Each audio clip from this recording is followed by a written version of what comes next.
The first time I saw it, I barely noticed one black trash bag leaning against my bin like it belonged there.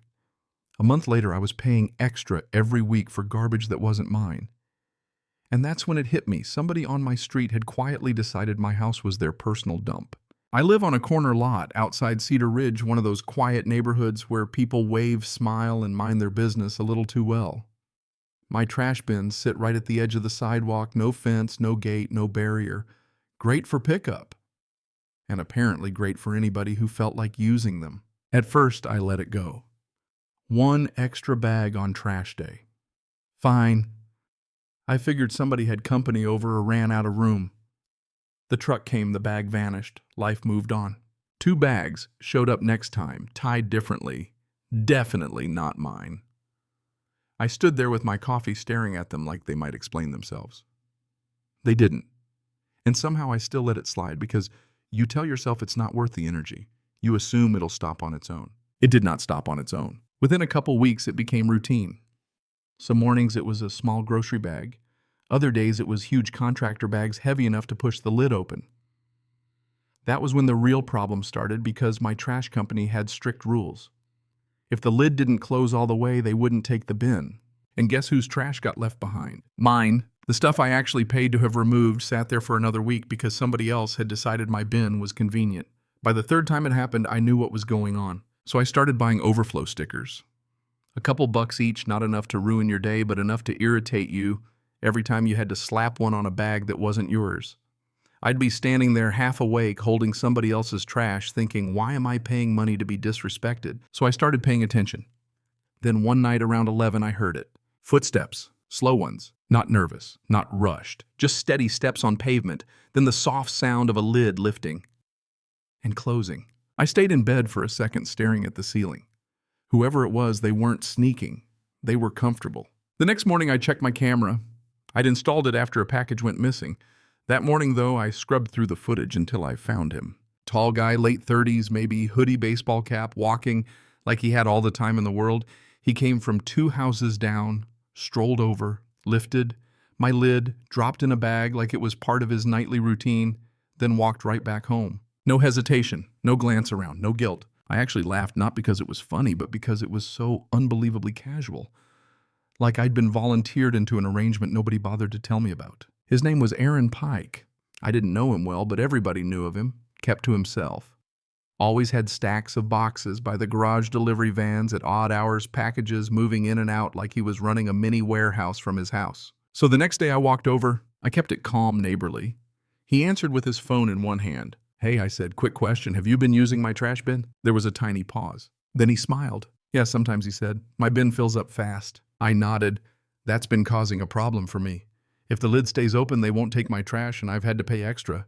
He shrugged. Actually shrugged. It's just trash, man. That line lodged itself in my head. Not because of the words, because of how easy they came out. Like my money didn't matter.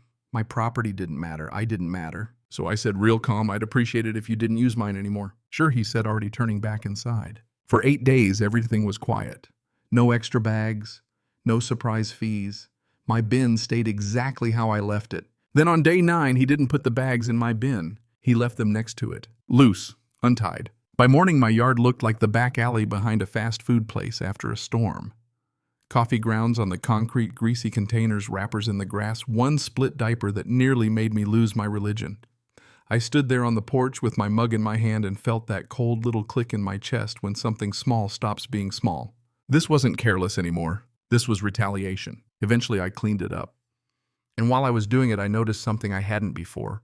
Shipping labels, branded boxes, bubble wrap foam, inserts, clean packaging, and suddenly the picture sharpened. This wasn't household garbage. This was business waste. That changed everything. Aaron wasn't just a lazy neighbor with a full bin.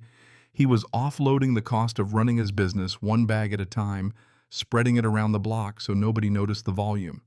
And I was the easiest target, corner lot, open access, low friction. So I stopped reacting and started planning. I reviewed more footage, and once I knew what to look for, the pattern jumped right out. He usually came between 10:30 and midnight. Sometimes 1 bag, sometimes 3. Then I noticed he wasn't just using my bin. There were other houses on the block where bags appeared on pickup day too. Not often, not obvious, but enough to tell me I wasn't the only one. which meant if I wanted it to stop, I had to be more deliberate than he was. So I looked up the local sanitation code.